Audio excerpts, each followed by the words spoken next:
মুহূর্তে আমাদের সঙ্গে রয়েছেন আমাদের প্রতিনিধি অতনু হালদার। অতনু, যে প্রশ্ন উঠছে যে অনুব্রত মণ্ডলের বিরুদ্ধে 4টি ধারায় মামলা রুজু করা হয়েছে এবং যেখানে 2টি জামিন অযোগ্য ধারা রয়েছে, আজকে তিনি গেলেন এবং তাকে জিজ্ঞাসাবাদ করা হলো, ফোন বাজেয়াপ্ত কিন্তু তার করা হয়নি। এই মুহূর্তে কোন পথে তদন্ত?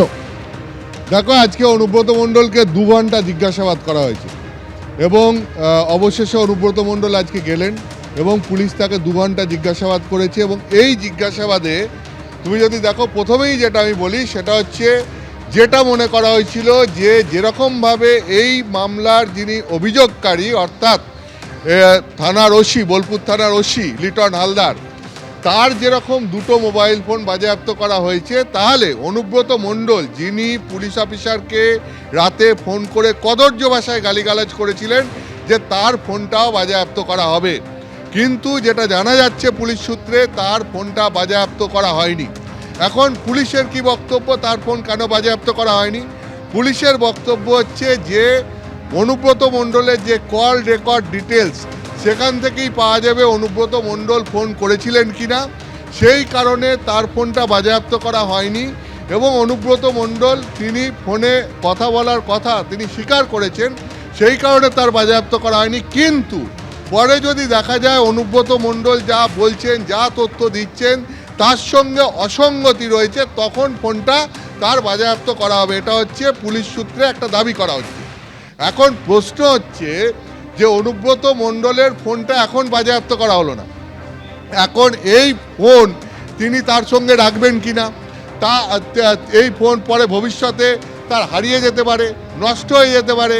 তিনি তার হাতে যদি তথ্য প্রমাণ থাকে, তাহলে তিনি সেটা নষ্ট করে ফেলতে পারেন।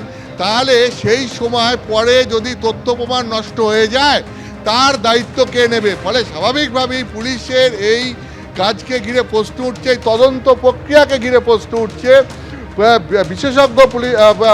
বিশেষজ্ঞরা একটা প্রশ্ন তুলছেন যে এক্ষেত্রে তো ফোনটা জমা নিয়ে নেওয়া উচিত ছিল, যেখানে যিনি অভিযোগ করেছেন অর্থাৎ সেই থানার ওসি, তার যেমন ফোন 2টো বাজেয়াপ্ত করা হয়েছে, যার বিরুদ্ধে অভিযোগ অর্থাৎ অনুব্রত মণ্ডল, তিনি যে ফোন থেকেই কদর্য ভাষায় গালিগালাজ করেছেন, যে ফোনে এই তার ওই নম্বর যেদিন তিনি ব্যবহার করেছিলেন, সেই সিমটা যে ফোনে লাগানো ছিল, সেই ফোনের হ্যান্ডসেট, এইগুলো তো সমস্ত বাজেয়াপ্ত করে ফরেনসিক পরীক্ষার জন্য পাঠানো উচিত, এইটা অনেক বিশেষজ্ঞ বলছেন।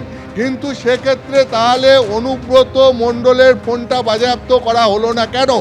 তাহলে কি তাকে কোথাও একটা ছাড় দেওয়া হলো? এটা হচ্ছে এক।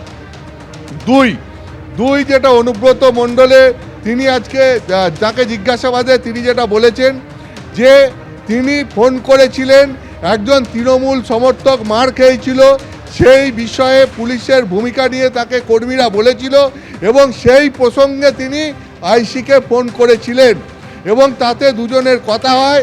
কিন্তু তিনি কোনো গালিগালাজ করেছিলেন কিনা সেইটা তিনি মনে করতে পারছেন না, কারণ তিনি অনেক ওষুধ খান এবং কথা বলে তারপর ঘুমিয়ে পড়েন, ফলে বিস্তারিতভাবে তার মনে নেই তিনি কি কথা বলেছিলেন। এখন প্রশ্ন হচ্ছে যে অনুব্রত মণ্ডল যিনি কদর্য ভাষায় গালিগালাজ করলেন, যার ফোনের রেকর্ড রয়েছে, যেটা নিয়ে মূলত প্রশ্ন, যেটা বিতর্ক, সেটা অনুব্রত মণ্ডল ভুলে গেলেন? কি এমন তিনি ওষুধ খান যেটা তিনি ভুলে গেলেন? এই প্রশ্ন উঠছে এবং এই ক্ষেত্রেই প্রশ্ন উঠছে যে পুলিশের তদন্তের মূল বিষয় তো হচ্ছে যে অনুব্রত মণ্ডল কি কদর্য কুৎসিত ভাষায় পুলিশকে গালিগালাজ করেছেন, পুলিশের পুরো পরিবারকে তাদের প্রসঙ্গ তুলে গালিগালাজ করেছেন। ফলে এই প্রসঙ্গ অনুব্রত মণ্ডল কি করে ভুলে গেলেন? ফলে এখন এই যে রেকর্ড, যেটা ইতিমধ্যেই ভাইরাল হয়েছে, যে রেকর্ডটা করে যার ভিত্তিতে ওই ওসি এই অভিযোগটা করেছেন, তার ভিত্তিতে এই তদন্তে কি পুলিশ এখন ব্যবস্থা নেয় এটাই দেখার।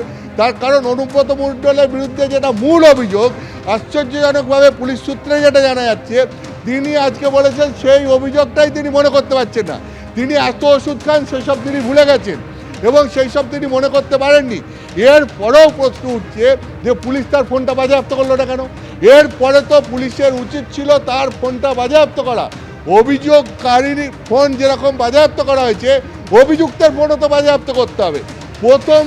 প্রথম প্রশ্ন হচ্ছে এখানেই যে তাহলে পরে পুলিশের তদন্ত প্রক্রিয়াতেও অনুব্রত মণ্ডলের সেই দোর্দণ্ড প্রতাপ বুড়ের নেতার একটা কোথাও প্রভাব কি এই পুলিশের তদন্ত প্রক্রিয়ার ওপরও পড়ছে, এই প্রশ্ন উঠতে শুরু করেছে। অর্থাৎ কিনা অতনু, তুমি যে কথা বলছিলে যে একাধিক প্রশ্ন কিন্তু ইতিমধ্যেই উঠতে শুরু করেছে, অতনু তোমার কাছে আসবো, কিন্তু আরও একটি বিষয় ইতিমধ্যে যেমনটা আপনাদের জানাবো যে জাতীয় মহিলা কমিশনের তরফে ইতিমধ্যেই রাজ্য পুলিশের ডিজি রাজীব কুমারের কাছে চিঠি পাঠানো হয়েছে। পুলিশ আধিকারিকের স্ত্রী এবং মাকে নিয়ে কটূক্তি এবং এই বিষয়ে জানতেই কিন্তু ইতিমধ্যেই রাজ্য পুলিশের ডিজি রাজীব কুমারের কাছে চিঠি পাঠানো হয়েছে জাতীয় মহিলা কমিশনের তরফে। অতনু, কি খবর রয়েছে তোমার কাছে? দেখো, যেটা হচ্ছে যে জাতীয় মহিলা কমিশনের তরফ থেকে অত্যন্ত কড়া ভাষায় রাজ্য পুলিশের ডিজি রাজীব কুমারকে একটি চিঠি লেখা হয়েছে এবং যে চিঠি লিখে বলা হয়েছে যে যেহেতু এই ব্যাপারটা অত্যন্ত গুরুতর, তার কারণ এখানে একজন সার্ভিং পুলিশ অফিসার, একজন কর্তব্যরত পুলিশ অফিসারের মা এবং স্ত্রীকে তুলে অসভ্য ভাষায় গালিগালাজ করা হয়েছে এবং সেই ব্যাপারে পুলিশের তরফ থেকে দেখা যাচ্ছে ইনঅ্যাকশন। এটা এনসিডব্লিউ বলছে, ন্যাশনাল কমিশন ফর ওমেন বলছে যে এক্ষেত্রে পুলিশের সিরিয়াস ইনঅ্যাকশন তারা দেখতে পাচ্ছেন এবং যেহেতু তারা পুলিশের ইনঅ্যাকশন দেখতে পাচ্ছেন সেহেতু তারা রাজ্য পুলিশের ডিজিকে চিঠি লিখে বলেছেন যে এই ব্যাপারে যাতে যথাযথ তদন্ত করে যথাযথ ব্যবস্থা নেওয়া হয় এবং শুধুমাত্র তাই নয়, এবং এই ব্যাপারে ইনভেস্টিগেশন করে এবং তার কি স্ট্যাটাস রিপোর্ট, তার কি অ্যাকশন টেকেন রিপোর্ট, সেটা কমিশনকে 72 ঘন্টার মধ্যে জানাতে হবে এবং যদি এইটা কমিশনকে 72 ঘন্টার মধ্যে রাজ্য পুলিশের তরফ থেকে জানানো না হয় তাহলে কমিশন এই ব্যাপারে তাদের যে আইনি পদক্ষেপ নেওয়ার সেই আইনি পদক্ষেপ তারা প্রতিষ্ঠানগতভাবে নেবেন। অর্থাৎ এক্ষেত্রে সরাসরি তুমি বুঝতেই পারছো ন্যাশনাল কমিশন ফর ওমেনের তরফ থেকে বিষয়টাকে অত্যন্ত গুরুতরভাবে দেখা হচ্ছে।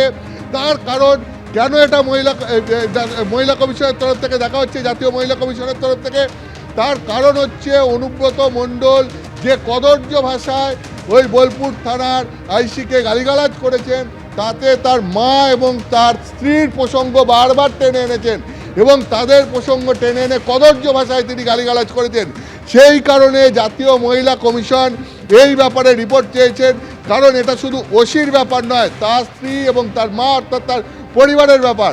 অর্থাৎ মহিলাদেরকে এখানে অসম্মানিত করা হচ্ছে এবং সেখানে অভিযোগ উঠছে যে পুলিশি তদন্তে একটা ইনঅ্যাকশন রয়েছে এবং সেই ইনঅ্যাকশনের ব্যাপারেই যে পুলিশ যথাযথ তদন্ত করে কি ব্যবস্থা নিয়েছে এবং সেই ব্যাপারেই যা তারা 72 ঘন্টার মধ্যে রিপোর্ট চেয়েছে এবং সেই রিপোর্ট না পেলে বা সেই রিপোর্ট সন্তোষজনক না হলে আজকে জাতীয় মহিলা কমিশন তাদের চিঠিতে পরিষ্কার করে বুঝিয়ে দিয়েছে যে এই ব্যাপারে তারা আইনি কড়া পদক্ষেপ নেবে।